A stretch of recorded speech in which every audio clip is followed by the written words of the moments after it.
Hey, good morning. Good I morning. think I know all of you. I'm Mailyn Jeffries from the Human Resources Department. I'm not actually going to be the one talking about FMLA, it'll be Cami. But I just wanted to kick it off.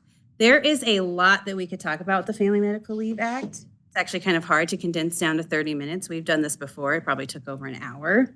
So she wants to go through it from the point of an employee, the information you would need to know. A lot of times we're dealing with managers teaching them how to administer FMLA for their various departments and offices, but we kind of want to do it from the employee perspective. And the number one thing we want people to know is there's sometimes a huge misconception with the Family Medical Leave Act when we call employees or we have that initial conversation with them when they're eligible to be on leave. It's actually a law that's entitled to employees. It's an employee right. And we, as a human resources department, we are expected from a legal perspective to offer you those rights and responsibilities that you get under FMLA. So a lot of times people assume that maybe we're forcing them into something. It's like it's giving them a label. Maybe they just want to use their own sick and vacation time. And it's actually a law that was passed in favor of employees to protect your job for up to 12 weeks. So that's what's most important about it. And luckily for us, we have Cami Johnson. She's a senior human resources specialist in our office. She's been administering FMLA here at the county for 7 years now. And she does it so well. Any of you have had the opportunity to work with her, you know that. At its face value, FMLA is pretty straightforward and there's a step-by-step system, but sometimes it gets complex and there's a lot of employee issues that can get wrapped into it. We won't be covering those today. We want to start from the most basic perspective because we also want to allow you guys the opportunity to ask questions at the end. So I'm going to bring Cami up. She's going to go through Family Medical Leave Act, no tricks, maybe treats.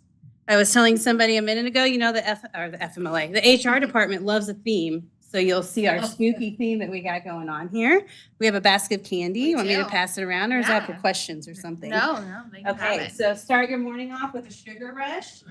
And Cami's going to take over. Okay, so the Family Medical Leave Act came to be in 1993. It's been amended. Obviously, things change over time. So let's go ahead and get started. So what is FMLA? So FMLA is job protected leave. And that's the biggest thing that we always want to stress to our employees. It's for you. It's to protect your job. And like Mailyn said, so many times employees think that we are trying to put them on something or give them a label when in fact it's there to protect you. And we need to be doing it. So another thing that's important to remember is if you are gone and you are not on FMLA, your insurance could be affected. And everybody knows that insurance is extremely important. And Taylor and I work closely together to monitor all that. So that's one of our bigger things. That's why we push FMLA. Under FMLA, your group health insurance, your benefits are covered. They will remain intact. So FMLA is important. And if you ever get bored and you want to read about it, you can look in chapter 12 of our policy manual and you can read all about it. If you have more questions today, that is where you can look. It's chapter 12. So who is eligible? Okay, so an eligible employee has worked for Greene County in a full-time or part-time capacity for the last 12 months. They've worked at least 1,250 hours during those last 12 months right before or immediately preceding the usage of FMLA. Okay, so now we're going to look at qualifying leave reasons. So there's so many reasons why somebody could be out on FMLA, and we're not going to hit them all. So if you have questions like, does this count? Could this be FMLA? Just ask. But the birth and bonding, and you'll see later on in our statistics, is a huge reason for our employees to be out on FMLA. So birth bonding. So you're having a baby, your spouse is having a baby, you're being placed with a foster care child. Maybe you're adopting a child, and one that we've had come up recently is surrogacy. That is also covered under FMLA. To care for a spouse, a child, or a parent, that is also really popular at the county. So let's say your spouse is having surgery and you need to be out with them, you can do that. Your son or daughter under the age of 18 or somebody that you care for in your home, they're having surgery, they're having a mental health issue, they're having something that could qualify, you could be out with them as well. And one that is becoming more popular as our parents are aging is to care for parents. A lot of times we as children are left to care for our parents, whether that's taking them to doctor's appointments, maybe they're having their own surgery, maybe they're having cancer treatment, maybe they are having mental health issues and you're needing to take them to and from a therapist appointment, whatever that might look like. And I'm happy to talk to you about that in person if you have any questions. But there's truly so many ways and so many things that can qualify. And then obviously for serious reasons, for yourself. So like I said, we'll get into more of those because those are super common. We have rotator cuff surgery, we have gallbladder surgery, we have cancer treatment, we have radiation, we have chemo, we have lab work and continued doctor's appointments, mental health. Maybe I need to go to a therapist once a week for the next 6 months. All of those things can be covered with medical certification from that provider to cover those appointment times. Some things that are not covered under FMLA, which are not considered major medical issues, are things like flu, strep, COVID. COVID used to be a popular thing. Those can be covered if you're inpatient in the hospital. So let's say your flu is really bad and you end up in the hospital, you're hospitalized for a few days for it. That can be covered under FMLA. Now, if you're out for a few days because you have strep, that's not considered a major medical issue. So that's not something that we would move forward with FMLA. Let's see. Family members. So let's go back to those family members. So parents could be a biological parent. They could be an adoptive parent, a step parent. That's super common. A foster parent, mother, the loco parentis. That has happened before. I'm not going to dig for your birth records or your anything like that. I'm going to trust that what you tell me, I'm going to take that at face value. So if you're like, Christian's like, hey, my mom's sick.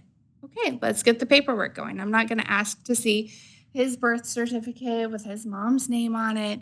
We're not going there. I'm not going to dig deep into your family secrets. So if that happens, we'll take it at face value. Your spouse is a husband or wife as defined or recognized as the state where the employee is married. So if whatever your significant other situation looks like, they're going to be covered as long as you guys are legally married. That is your spouse. Son or daughter, that could be your biological daughter, son, adopted, your foster child, your stepchild, a legal ward. I don't know that I've had that happen, but that could be covered as long as those children are under the age of 18 years. But with that comes you could have a child that has a disability that is going to continue to live with you. Maybe they're 35 and they're having their own health issue. They're still living with you. You're still caring for them. They're still going to count. So we can do FMLA for that as well. Okay, birth, adoption, or placement of a child. This is my favorite because I get to see pictures of babies. People send it to me. I don't ask for it. But I smile every time I get a picture. So both parents are entitled to FMLA. So the father and the mother are both entitled to FMLA benefits. And that's something that people don't think of. So as a father, you get 12 weeks for bonding, just like mom gets 12 weeks for bonding. That's really important. I always encourage it. I love to see dads take times to care for their significant other or to bond with their baby or both, whatever your situation looks like. I always want to encourage that. So there's that. Employees that take FMLA before the actual birth takes place, that can happen. So let's say I'm 38 weeks pregnant and my doctor's like, hey, I think it's time that you quit working, you're strained at work, whatever that looks like. You can do that. I could quit working at 38 weeks. That will count towards your FMLA leave. So just know that after baby is born, I'm only going to have the 10 weeks to bond and be at home with my baby. So that is something that does happen. Super common, not a big deal. None of this is a big deal. That's the whole reason for being here today. I know people think FMLA is spooky. That's why we have the spooky theme. But it's not. And I'm willing to answer any questions, whatever your situation looks like. So just don't be scared of it. Adoption, that happens commonly. Foster care, obviously when you're placed with a foster child, you might not have immediate childcare set up. You might have doctor's appointments. You might have appointments that you need to be with that foster baby, and that's fine. You are entitled to that leave, and we encourage you to take that for whatever you need, for as long as you need. Okay, this is a different color because it's important, but we need to talk about it. So FMLA is job protected leave. It is not paid leave. So obviously you can use your sick, your vacation, your comp time, your personal hours to cover your leave. It's not paid. And that's one of the most common things that comes as one of the first questions. Well, I don't need FMLA. I have my own time. I have my own paid leave. Well, that's great, but your job protected rights that we as an employer owe you are not there. So it's not paid leave. But with that, I'm sure most of you know we have a shared leave program. Our office handles the shared leave program. So once an employee has used all of their own leave, every bank account that they have, vacation, sick, personal, comp time, then you can apply for shared leave. You have to be out on an approved FMLA leave. And I know sometimes the paperwork, there's a lag with it, and I might not have your paperwork as soon as you're out. Let's say you had an emergency gallbladder surgery. You have to be out on the approved leave before we can do anything with shared leave. Shared leave is at the discretion of the office holder and elected official. So they have to sign off on your shared leave form. It's not guaranteed, and I have seen it denied before, but it is an option if you need it. We can talk to your elected official or your department head about your needs and the reason that you would need shared leave. And at that point, there's a form that you would fill out. Your elected official or department head would fill it out as well, sign off on it, and then I would send out the countywide email asking for those donations. I use the employee's name in that email, but I don't have to. I always ask the employee beforehand if you are comfortable with me using your name in that email. Some people are okay with it. Some people are not okay with it. I'm fine doing either. It's whatever the employee feels comfortable with. Yes, sir. Is there a qualification that you have to have worked for the county for a certain length of time before you would qualify for the shared leave? I mean, like, somebody's here for 90 days, could they? So you have to be out on FMLA. So you would have to qualify for FMLA in order to qualify for the shared leave. So that instance would never happen. You have to meet all of those qualifications under the FMLA. So the 12 months, the 1,250 hours in order to qualify for FMLA to ask for the shared leave. But great question. Okay, the forms. So I am the holder of all of the forms, but anybody in our office can email them to you if you ever need it. So you will see on, hold on, let me look. Your left is the first page of the FMLA request. So all of the top portions of that is just asking for your basic information, all the things that you're going to know about yourself, your address, your phone number, your name, your position. Underneath that will be the reason why you're requesting leave. So is it for birth bonding of a baby? Is it for your own serious health condition? Is it to care for yourself because you have your own serious medical condition? At the bottom, there is talk about military. That's not something that we're going to talk about today because that's not common. And I've not done one in 7 years. I don't know. I think Amanda might have done it once or a couple of times. So it's not super common. So I didn't want to bog you down with it, but that is also an option. On the back page, at the very top, there is a box for intermittent leave. Intermittent leave is for employees that don't need to be out for multiple weeks at a time. So I have gallbladder surgery. I'm going to be out for 4 weeks. Great. I don't need intermittent leave. Intermittent leave would come into play for somebody who maybe has regular doctor's appointments, like a mental health visit. You're going to therapy once a week. Intermittent leave could be for radiation, for chemotherapy. You can still come to work, but you're going to need to be gone a couple of days here and there. So that's where the intermittent leave comes in. You can check that box and then just write in there. And this goes to your supervisor, so you can say as much or as little as you feel comfortable. So maybe you want to say doctor's visits once a week for the next 6 months. Perfect. You don't have to tell a supervisor, hey, I'm having mental health treatment, or hey, I'm having chemo and radiation. A lot of our employees will, but that's not expected of you. You can keep that as private as you wish. Underneath that is kind of our rules and our guidelines for FMLA. That's, you're certifying that you have worked here for 12 months, 1,250 hours. Kind of goes through the policy a little bit to explain the expectations of what FMLA is. And then you and your supervisor, department head, elected official would sign below that, and you would give that to me. That's the first portion. That's the request. The next form is the medical certification, and that's what you're going to give to your healthcare provider. And I'm not a healthcare provider, surprise. So I go off of whatever your healthcare provider sets. So let's say you're requesting 6 weeks, but your healthcare provider says, no, they're not going to be back from surgery for at least 9 weeks. That's what I'm going to approve you for. I will always do the approval based off what your doctor puts on that paperwork, period. They're the professional, not me. I'm just here as the go-between between you and that healthcare professional to give you the approval. So I'll always do what they say. Now, let's say your doctor says 9 weeks, you say 6 weeks. You can come back at 6 weeks as long as you have a note that says, hey, so-and-so is clear and free to return to work. That's great. Give it to me. Come back to work. We'll be happy to see you. But that form, the medical certification form, is really important. Some doctors are really great at filling them out quickly and getting them back to us. And some of them need a little bit of prodding, and I'm okay prodding. You can prod. They don't like to talk to me. It's, I'm not in your medical chart. I'm not your family member. I can't call your doctor and say, hey, what's going on with so-and-so? That will never happen. That's a huge HIPAA violation.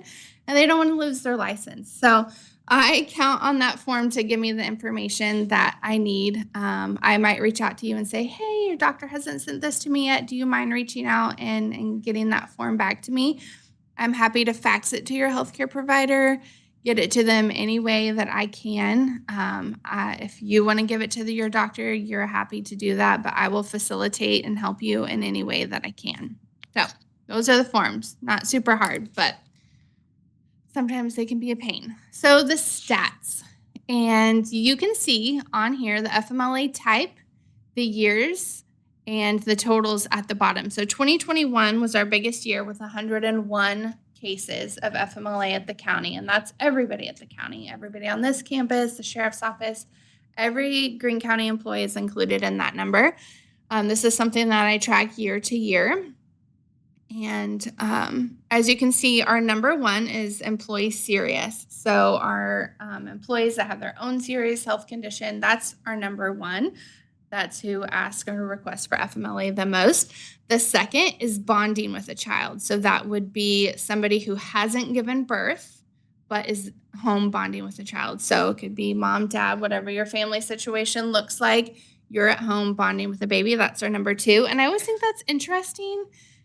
And I'm assuming that's probably because a lot of our sheriff's office employees are male, and I do encourage them to bond with their babies. And so do their supervisors, their captains, their lieutenants. They all know that their employees are allowed to bond with their babies, and they encourage it. So I think that's why those numbers are high. Placement of a child, that would be adoption or foster care. That's not super common, but it does happen. And then as you can see, people are taking care of their parents. People are taking care of their child. So don't ever feel like, oh, I don't want to ask, or I don't want to talk about it. I don't really know if it counts. There's other people in your boat. I might not have dealt with your exact situation, but I'm sure there's been something similar, and I'm always happy to help and talk through any situation and do the best that I can to help you guys. Does anybody have any questions? Can you go over one more time? I know I'm gonna need physical therapy on my knee for 2 days a week for the next month. Sure. But I have 200 hours of sick time. Right. And I'm only going to be gone for the last 2 hours of the day. Right. Why should I go through the formality of the FMLA process? Well, I would say because it's job protected leave, and you might be a great employee that never misses any time and you never need to leave early or Well, haven't. that's 200 hours. Right. Yeah. But you also, there's situations where maybe somebody's been on a PIP for attendance, or maybe the supervisor, the elected official, the department head might not be as understanding, but FMLA is your right. It's there for you to take. It's there to protect your job. So I always encourage, like, you might have the time, but when you say, is your job protected? Under FMLA, it is. If you're not under FMLA, is it? So no matter how great or possibly small the occurrence, they should always reach out to you and just say, hey, would this be a qualifying event? Absolutely. Okay. Yeah. No matter how big or small, whatever it looks like, just reach out to me and let's have a conversation about it. So. It said something about it needs to be used up in the 12-month period. Mhm. When does it reset?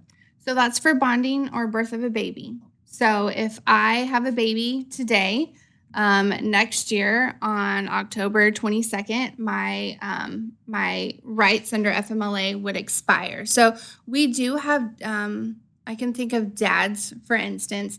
Dad might take a couple of weeks off when the baby is born. And then mom might stay home for her 12 weeks, and then dad might take his leave again after mom comes back to work. Sometimes that's a childcare issue. Sometimes they just want the baby to be at home more longer. You know, there's NICU babies out there that people don't feel comfortable with sending their NICU baby back to daycare at 12 weeks. Whatever that situation looks like, it doesn't have to be used right when the baby's born. You can use it up to 12 months after. So. Any other questions? There's one up there. Yes. How far apart? So, like, say you have surgery, you need to use FMLA, but then at some point, someone has a baby and you want to take FMLA.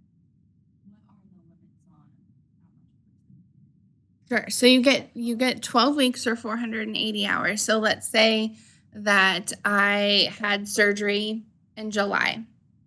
And I was out for 2 weeks, but now I'm having a baby right now. I would have 10 weeks left. So you only have 12 weeks. Your pot is 12 weeks.